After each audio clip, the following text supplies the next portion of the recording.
also hope that this is going to be a good race weekend. But what is going to make this a very interesting weekend anyway is the second round of the F1 Academy is happening this weekend in Saudi. Sure is. So, okay, this is round 2. Yes. Which is super exciting. We haven't seen F1 in a while. They were in China. No. Yes. Yes. Yes. They China. were in Yes. China. Oh, look at me. I'm so Good good. job. Okay, so give us an update. Where are we in the drivers? Constructors, I know it doesn't matter, but you can still give us an Constructors update aren't anyways. real. Yeah. And the points aren't real.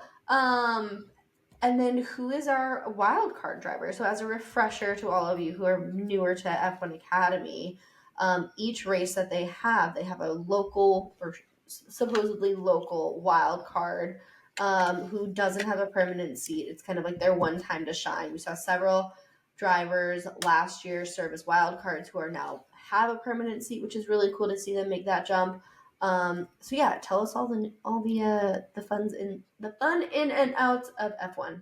So I think Academy. this is going to be a really interesting weekend.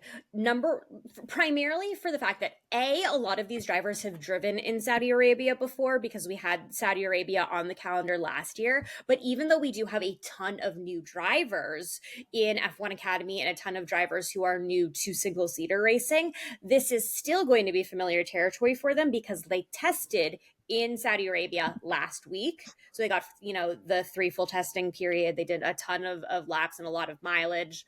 And so this will be really interesting to kind of have everybody on like a more even par compared to China, where some drivers hadn't driven in China. Some were like, that was their single seater debut. So I think that this could be really interesting. The one thing that was of note in the Saudi Arabia test was our favorite, the Alpine driver, Nita Gademan. She actually crashed badly enough that she missed out on the last day of testing and had to go to I think she spent the night in the hospital. Fortunately, she was fine and it was like precautionary, but that was like she's, as we've seen from her this year, like she's going very aggressive and very much like, I want to win everything, which has not gone well for her yet this year. She was running in the points twice, and then once had the first race there was a technical failure in her car. The second she crashed out.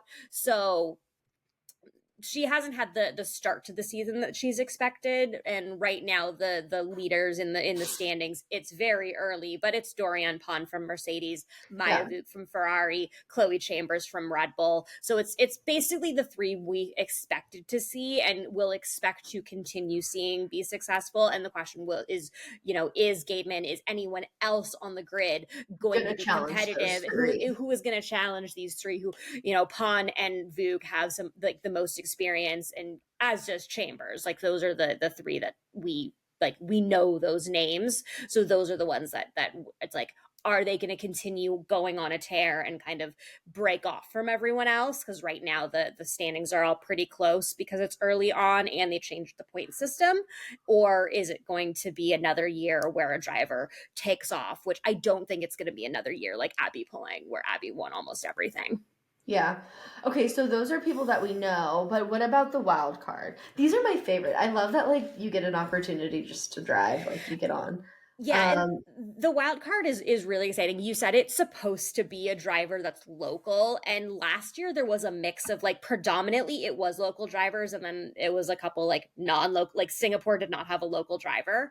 But this year in Saudi Arabia, again, we had last year in Saudi Arabia we had our first ever wildcard driver, Rima Jafali. This year we have Farah Al Yosef. She is pretty new in single seater. She's been racing in the Middle Eastern F4 Championship, but she's also the 2022 Women's Karting Champion and internationally finished 26 in the World Finals. So she had a really good karting career. She's just getting started in her single seater career, which is why bringing her in as the wild card is like this is the perfect timing to do. So I'm really excited to see how she's going to perform. Obviously, Shi Wei from China had a really difficult weekend, and Fortunately, Al Yosef got to test in Saudi Arabia with the rest of the F1 Academy girls last week, so she will also have experience on this track as well, that I think that Shiwei kind of wasn't able to get, even though I believe she had driven the China track prior to the Chinese Grand Prix. But it's going to be a really interesting weekend. I think that we're going to see a lot more different names popping up, and especially like at the top of the field. So this could be very interesting early on moments for the championship fight. Yeah. Well, I'm excited. Also, you can watch it this year, which is really exciting. This will be their last race for a while, a bit. No, they're in Miami No, too. that's right. They're in Miami.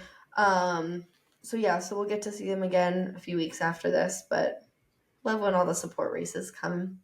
Yeah, I mean, Okay. there's only 7 weekends, so the fact that we're getting like the first 3 weekends out of the way, and the first portion, like we're gonna go a while without seeing them, and it's gonna be like, where's the academy? Come on!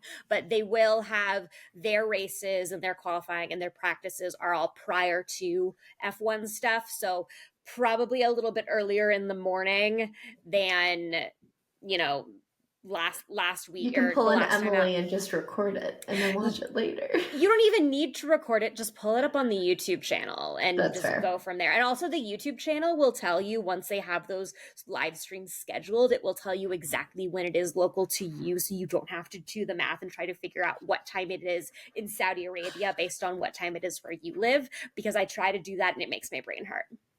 Math is hard. Math is really hard.